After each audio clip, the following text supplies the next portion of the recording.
to CBS News 24/7. I'm Juliette Goodrich. You've been watching a CBS News special report on another brutal day on Wall Street.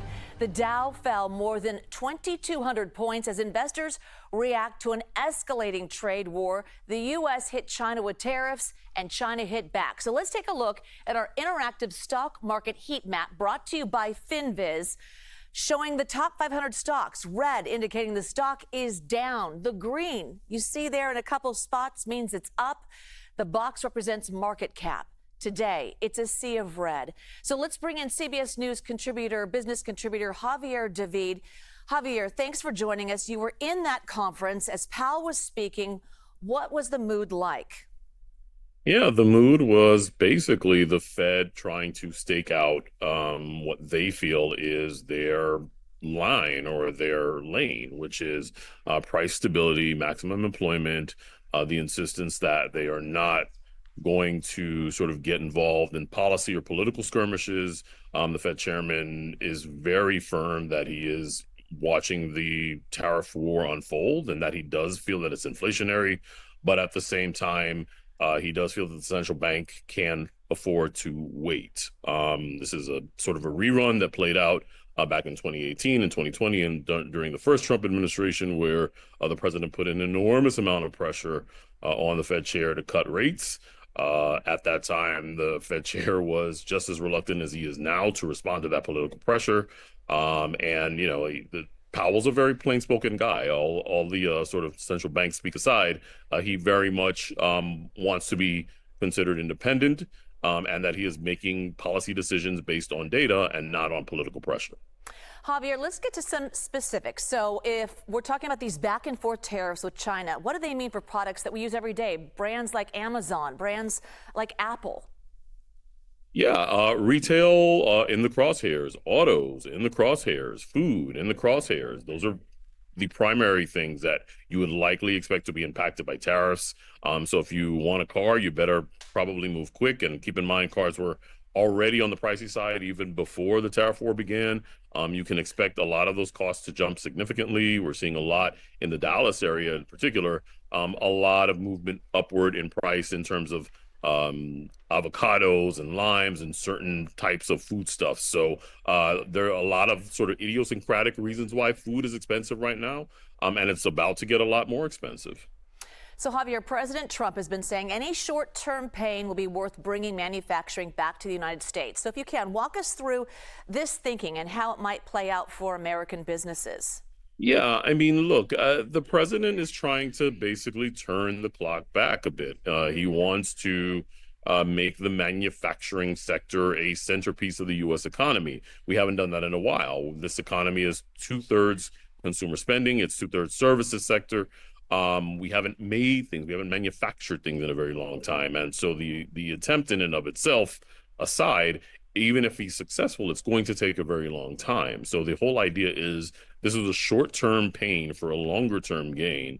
And, you know, as an analyst that I follow said yesterday, the president is either going to be very, very right or very, very wrong. There's just no in between here.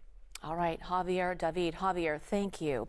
Sure. Meantime, President Donald Trump throws TikTok another lifeline. The social media app faced a Saturday deadline to sell or face a nationwide ban. So CBS News senior White House correspondent Weijia Jiang joining us now. Thanks so much for your time. Obviously a busy day today, but let's talk about TikTok and the latest there.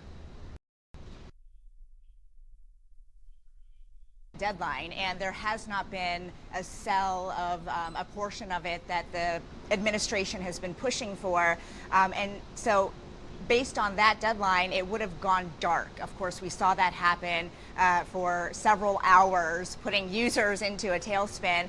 But he's offering another 75-day extension because President Trump says he needs more time, essentially, to be able to broker a good deal and work out all the specifics, which we still do not know. So in a post on social media, the president says that he signed an executive order to keep TikTok running for an additional 75 days. They will continue to work in good faith with China who he says he understands is not very happy about the reciprocal tariffs. So we also know that, TikTok holds a pretty special place in the president's heart because he has been so explicit about how he believes this particular social media platform helped him win the election back in November. And we also can't forget that the reason we're even having this conversation is because he is the first one who called for a ban of TikTok during his first administration because his advisors and he said it was a threat to national security. So this is a complete 180, which is why we are seeing he is giving yet another time period, some grace, if you will, for a deal to be made. All right, Weijia Jiang. Weijia, thank you. Let's get to some breaking news. A Maryland judge ordered that the man mistakenly deported to an El Salvador prison be returned to the United States by Monday night.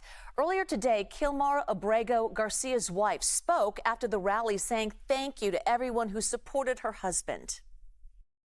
I want to say thank you to everyone that has helped us, that has supported us in fighting this, and we will continue fighting for Kilmar, for my husband. CBS News Department of Justice reporter Jake Rosen joining us live now. Jake, what are your key takeaways from this hearing? Well, there were a couple. The first of which is that by midnight on Monday, this man, Kilmar Abrego Garcia, will need to be returned back into the United States. This is the first time of all of these back and forths over these students who have been deported, or in the Venezuelan migrant case that we've been covering, where there's been talk of potentially returning people from this El Salvadoran supermax prison. This time, a judge in Maryland just up the road from here has ordered his return. She found that during the hearing today, which basically had no opposition from the government, she found that there was definitely a proven lack of law enforcement basis to even have detained him in the first place. The government provided no documentation that there was a new active warrant to deport him again. She said that any claims of the government that he was part of MS-13 were not really viable in her court of law because there was no criminal conviction or indictment of him. It was just an immigration judge's finding. And she said that the Trump administration's lack of evidence across the entire case, and even admission that this deportation was accidental or as part of a, quote, administrative error, she said that she felt compelled to order his return. So if that's the judge's orders, then what was the Department of Justice's argument to keep him in that prison? Well, it was striking because the Department of Justice attorney who argued in this case actually had no argument on many of these points. He made a brief argument that this case should be heard elsewhere because obviously Mr. Garcia was being held in this prison. But he admitted right off the top of the hearing today that the government made a mistake in deporting him, and 3 times at least blamed the government for not providing him evidence in court that he could actually produce any more arguments on this case on the government's behalf, that maybe they had no way to bring him back, which the judge shot down. And even the attorney admitted that because we know in other court cases that there have been at least 9 people brought back from this prison, despite the government saying earlier this week in a court filing that there was no way to bring Mr. Abrego Garcia back, that she felt that she was compelled to do so. The government attorney actually admitted and asked for 24 hours before the judge made her decision. Obviously, the judge did not listen and issued her ruling tonight, but he asked for 24 hours to go back to the government to ask them to release this man back to the U.S. custody so that the judge didn't even have to submit the order. So certainly a striking moment where in many of these Department of Justice cases, there's simply been a staunch and stubborn government response in any of these court hearings that we've been covering, over 180 now. This was the first time I've seen a government attorney express sympathy for someone who's at such the critical juncture of being sent to that supermax prison, but admitting right off the bat that there needs to be some kind of remedy here. All right, so Jake, let's talk about another case that I know that you're tracking. We're talking about the deportation case regarding a Tufts resident student accused of supporting Hamas. What's the latest in that case? Well, there was a hearing yesterday in the case of this Tufts student. She's a Fulbright scholar named Rumeysa Ozturk. She was being held in different ICE custody places around New England before the government officially transferred her to Louisiana. The government said that any future court proceedings should happen in Louisiana because that's where she's being detained. They also argued that for a dismissal of the case, saying that they had a right to be doing what they're doing with her in terms of detaining her and looking to deport her. A judge found that because she was in Vermont as part of kind of a zigzag through New Hampshire, Vermont, and Massachusetts, that the case needed to be moved from Massachusetts there, but that there was a firm order, and it has continued today until the judge's further notice, that this student will not be deported out of the United States as court proceedings continue to play out. All right, Jake Rosen. Jake, thank you so much. Deadly storms ripped through the Midwest and South, and the danger is not over yet. We're tracking where the storms are heading next. You are watching CBS News 24/7.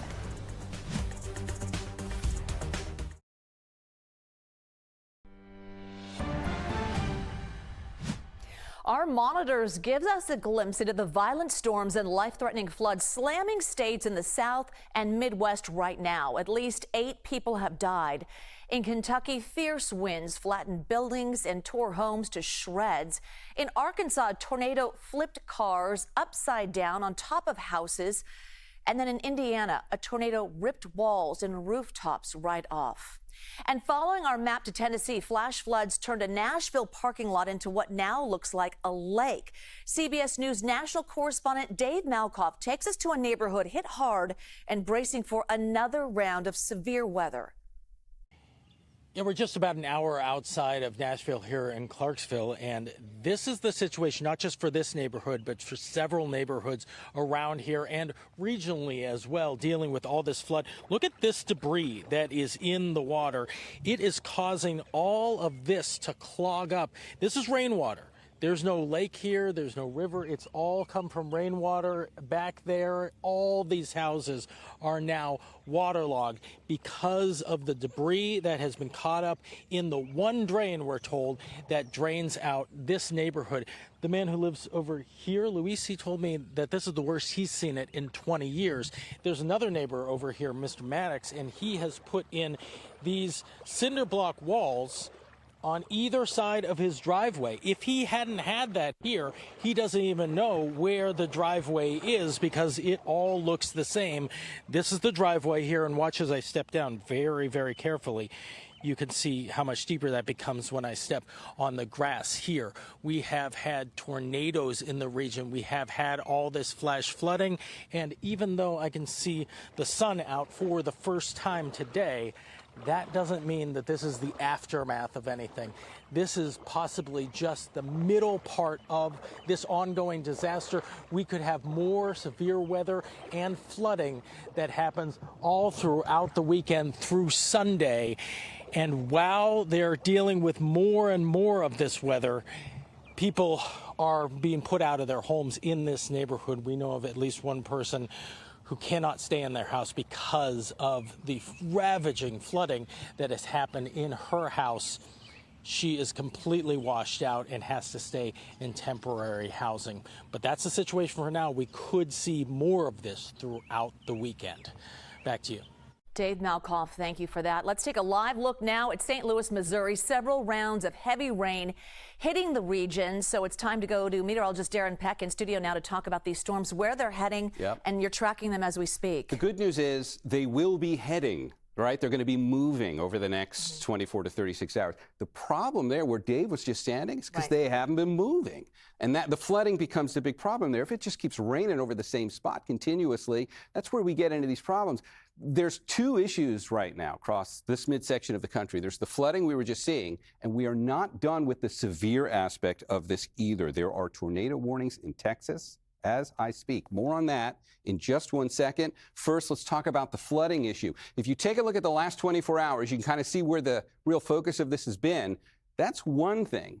Really, it's when you look at this from now through Sunday where I think the real problem starts to show up. This is forecast imagery. And I'm letting this go ahead now. We're going to let this play ahead until tomorrow. This is about a 24-hour loop. That's not moving very fast for 24 hours. There's still a focus in the midsection of the country, and then look what happens here. It redevelops again, And there is still that same focus in the midsection of the country. There's still a flooding issue here because this stuff is just parked in terms of the rain. Let's clear it out. If we want to come away with at least some relief, what we do is we play that same forecast imagery now, and we're going to let that play forward to get us ahead to Sunday. And that's when we'll finally start to see this progress its way off towards the east. But until that happens, we're going to say goodbye to our view. That's of the St. Louis Arch. Just to take a look at what's going on there, that big bullseye for flooding. If you go to the southern edge of that northern edge of Texas, that's where we currently are tracking tornadoes. And for that, we're going to go to our CBS station in Dallas. They're tracking tornadoes as we speak. Van Zandt County has quite a few ongoing tornado warnings in different spots, but like I was walking Ken through just a second ago, these are all different areas of rotation. This is not one tornado causing all of this. One cell can cause more than one tornado, but we are seeing multiple spots of rotation. Murchison, this is on your doorstep, 331. Opelika, 343. Brownsboro, 354. This heads toward Redland by about 419. Edam, this is 402. There's where that rotation is right there. And you can see that is some tight rotation. This is moving away from Athens and headed to the northeast. So eventually this will cross over 20 and head toward Lindale. Head right near Van. In fact, Van is included in that warning. And we've got Going to be busy there. Yeah, in real time as we're seeing it. Yeah. Okay, Darren Peck, thank you. Sure. All right, concerns about future tariffs on prescription drugs from people dependent on those drugs to live. So right now, about 90% of prescription drugs are generics. Half of those are made in India. The Trump administration excluded foreign-made prescriptions from tariffs, but there are worries that those could come in the future. So CBS News reporter Andres Gutierrez is live in Las Vegas for us. Thanks so much for joining us. Let's talk about what these tariffs could mean for people dependent on prescription drugs to manage their health conditions. Well, Liz, you can bet that if tariffs were to be implemented when it comes to pharmaceuticals, it would raise the price of medications. Like you said, generics, a big portion of what Americans end up going to the counter with and asking for at the pharmacy. About half of those, you said, come from India. The country itself makes about $9 billion each year in exporting those generic drugs to our country. And so some pharmacists are worried that because prices would go up, some of their patients would have to ration their medication or skip their dose, and that may end up creating some serious health complications like strokes or making their health conditions even worse. There's also those folks that live on a fixed income and can't already afford for medications. One of those individuals is Marcia Cook, who lives out here in East Las Vegas. She says she isn't sure of the promise that President Trump has made of this short-term pain leading to a long-term gain. I'm hoping that he knows what he's doing. But until then, I want to know from him, what are we going to do? Until in the long run, when it all changes, what are we supposed to do? Who are we supposed to go to? I mean, there's organizations that can help, but there's so many people that needs help. And one of those organizations is a nonprofit called Care Chest here in Las Vegas. They also have a location out in Reno. They help out folks with medical supplies and covering prescription costs. We'll give them each year about $300. But as Marcia said, there are so many folks out there who need the help, and there are limited resources. And so at this point, they're just hoping that the Trump administration doesn't have to dole out these tariffs, specifically when it comes to pharmaceuticals. Yeah, if the administration does move forward, though, and have to add tariffs on these pharmaceuticals, then how do they prevent drug shortages? Well, right now they haven't been specific about that. The plan right now has been unclear. This administration has kept a lot of folks on their feet. Last week they were dangling the fact that these tariffs would be coming for pharmaceuticals, and then when Liberation Day came about this week, that did not transpire. However, the drug industry has been advocating in a slow rollout of these tariffs, not the 25% that the president would like to see implemented. So hopefully they could try to kind of piecemeal it throughout throughout over weeks or whenever these negotiation tactics, if they are being used like that, will transpire. They're also pointing out that the Trump White House could exempt certain medications, so some antibiotics, some other medications that may deem necessary, they may be excluded from this tariff. So again, we'll see how all of this ends up shaking out. Andres Gutierrez, thank you so much. Andres will also have more on the concerns over prescription drugs tonight on CBS Evening News. Wall Street sees red for a second day in a row as China fights back against Trump's tariffs. Next, you're watching CBS News 24/7.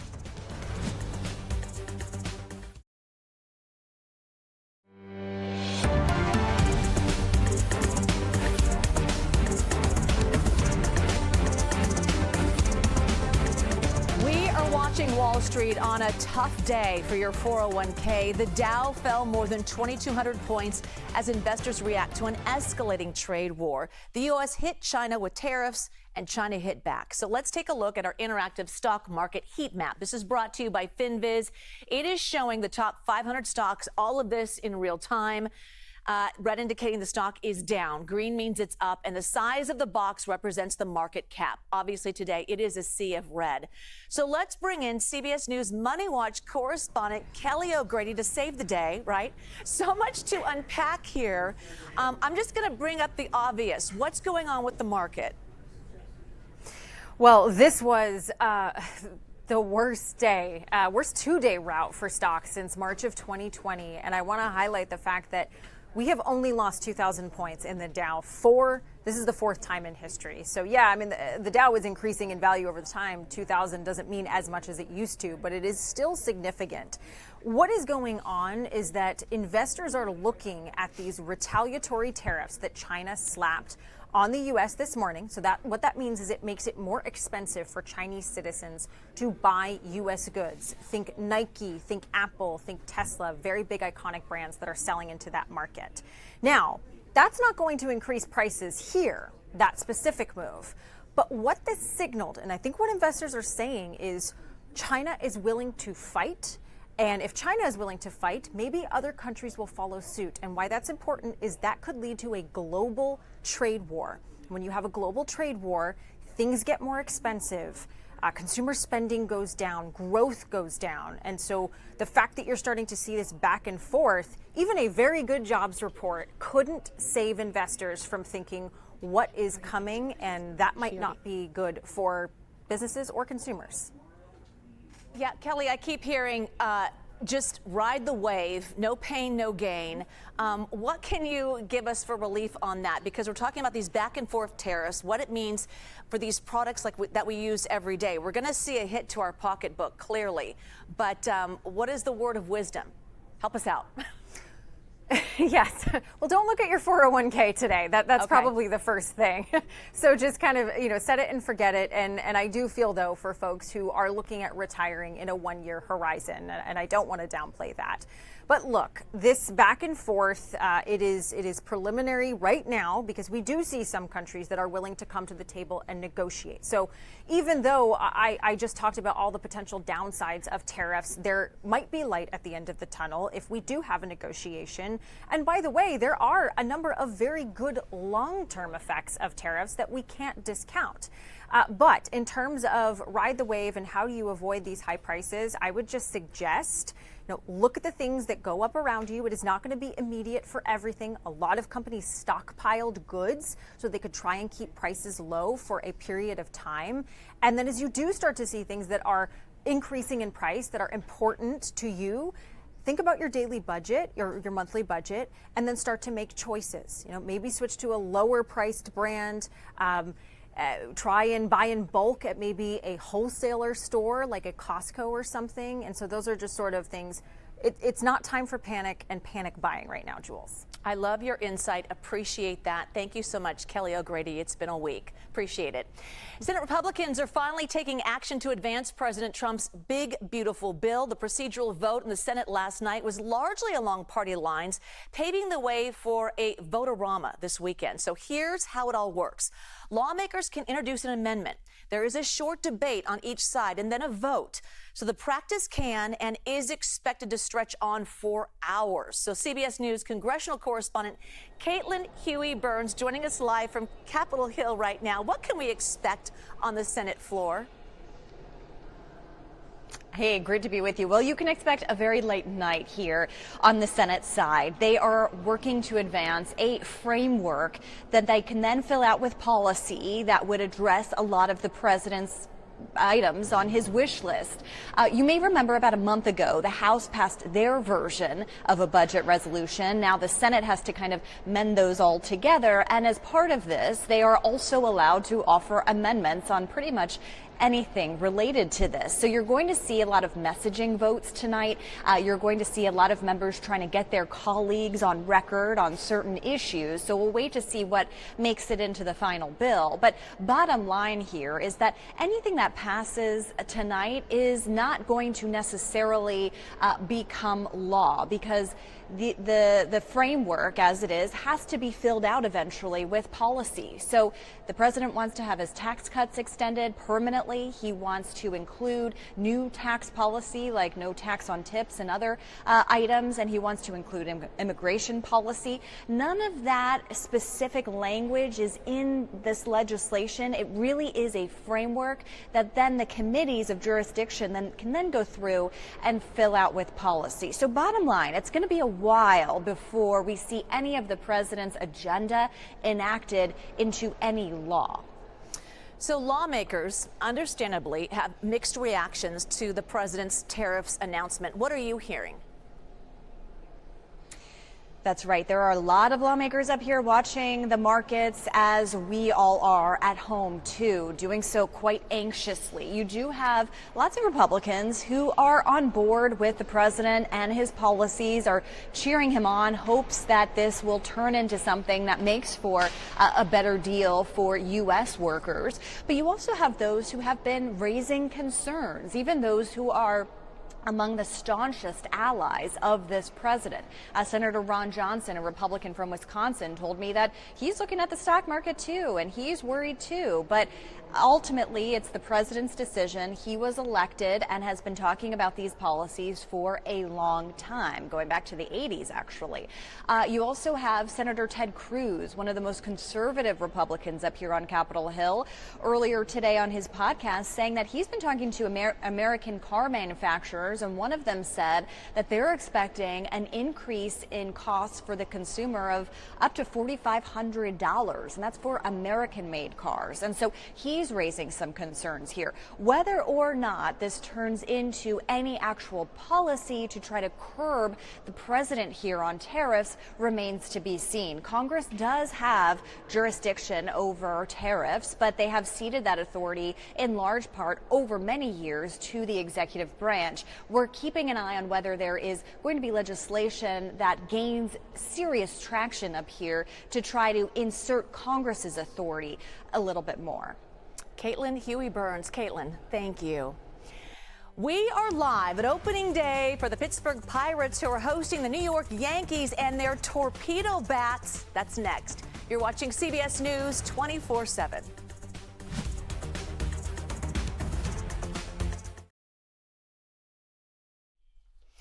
Taking a look out at PNC Park, home of the Pittsburgh Pirates during their home opener against the Yankees, the breakout star of this Major League Baseball season, torpedo bats. And now the inventor of these bats used by the Yankees is speaking out about his Grand Slam invention.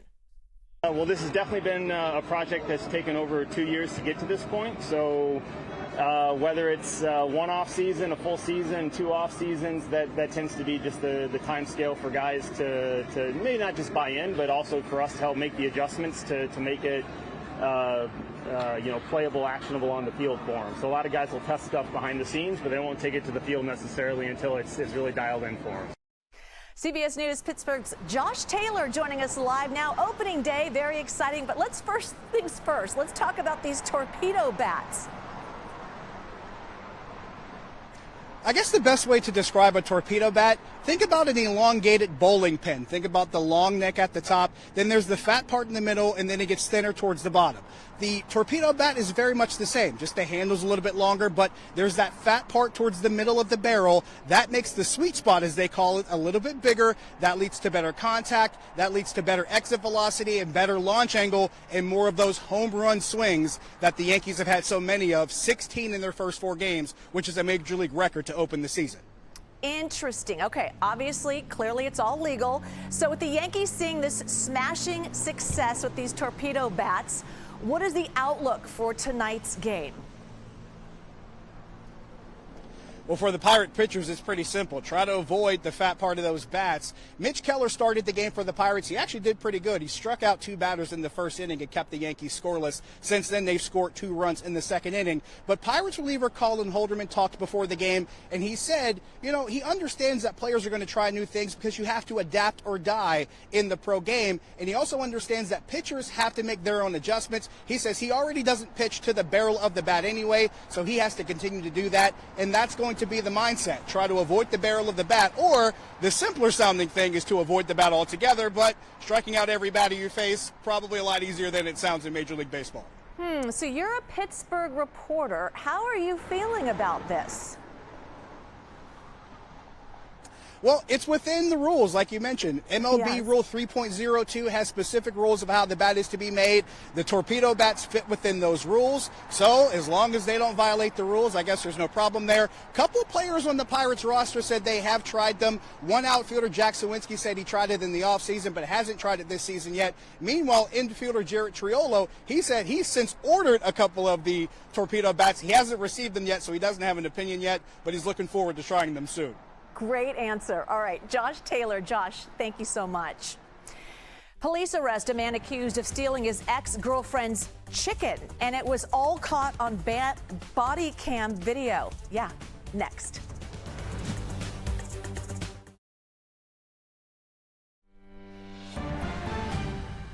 Let's get to some breaking news out of Washington. The Supreme Court just cleared the way for the Trump administration to withhold millions of dollars in federal education grants that funded DEI programs. So the court split 5-4 in granting the Justice Department's request to pause a federal district court order requiring the Department of Education to reinstate grants awarded to universities and nonprofit organizations in 8 states.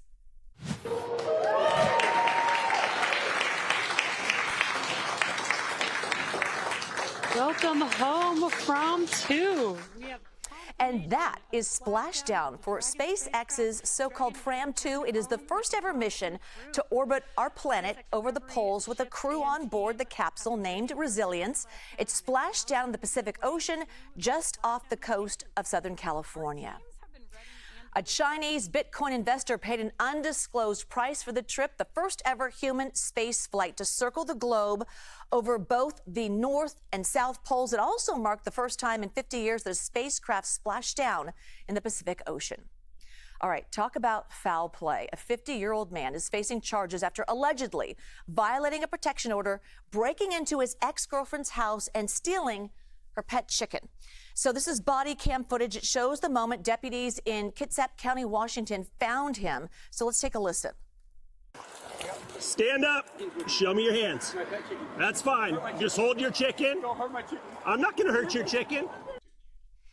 All right, so county jail records show the man was released from jail just 3 hours before allegedly taking the chicken. He's charged with burglary and violating an order of protection, facing up to 10 years in prison. The chicken was given back safely to deputies. America Decides with Major Garrett is next with more on the trade war escalation over President Trump's tariffs, and now experts fear prices at the grocery store will also go up. You're watching CBS News 24/7.